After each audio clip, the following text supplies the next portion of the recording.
Welcome to the Learning Pines YouTube. We hope this video helps. You begin with essentials.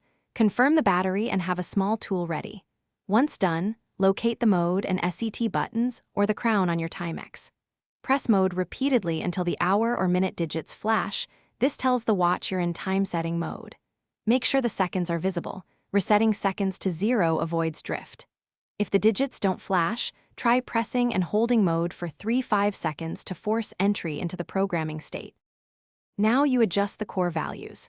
First the hours, because that sets AM/PM or 24-hour format.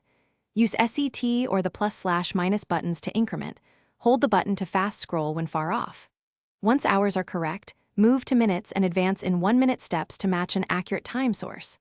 After minutes, switch to date fields and set day, month, and year so alarms and DSD rules sync. Make sure the weekday matches the date to avoid calendar errors later.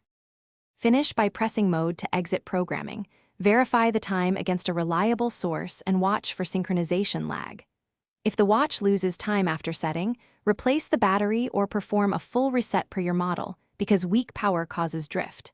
If hands stick or time misaligns, check crown position, and for physical damage or moisture, loose hands may need professional realignment. If none of that helps, contact a repair service. Thanks for watching. Consider subscribing if we helped you.